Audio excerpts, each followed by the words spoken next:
Hello guys, for today's video guys, ang sagupaan ng social media guys, influencer guys, no nga, ang kakampi ni Elias guys, si Ma'am Bugris guys, gi 1 to 3 niya si Milo Yap, ang kakampi ni Ma'am Beverly sa social media guys, no, nagsupalpalan silang dalawa guys, grabe si Ma'am Bugris guys, gi 1 to 3 pakbumbom si kuan guys, si Milo Yap guys, no, grabe ang kuan guys, ang awayan nila sa social media guys, grabe kay guys, gubot na yung social media guys, no, sa kuan guys, pero makalingaw guys, no, nalingaw po tatanan guys, kay grabe ang pagka-trending ani guys, no.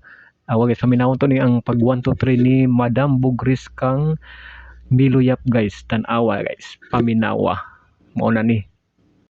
Hoy Milo, bakla silahis. Kapang tsupa ka sa mga tarugo, sa mga mumurahin ng mga kulboy. Bayaran, putatsing, melody. Ay daw karaigyap, ikaw ay isang bayaran. Bobo ka. Hindi mo ba alam at hindi ka nag-research? According to the rules and regulation of the USICC or US, I don't know what, immigration, para ma-approve ang entourage ng isang artist, they have to establish a relationship for at least a year.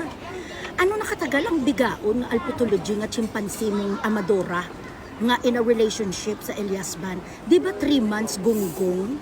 Kaya ga siya kinhanapan sa papilis to establish at proof. Kung isang taon na siya nga manager, gago, bugo ka ba? Yun ang rason kung bakit hindi siya makakasama kasi wala pa silang na-establish nga relationship. Bugo! Oh, ayun guys, nakita niyo guys, no, ang pagsupalpal ni Ma'am Bugris kang Milo Yap guys, ang sagupaan nila sa social media guys, grabe. O anong ma-comment nyo guys, comment na sa baba guys, pagpistahan natin guys, basagin natin ang comment section sa baba guys, no, kung sa mga opinion nyo guys, na sulat na guys, comment na guys, let's go.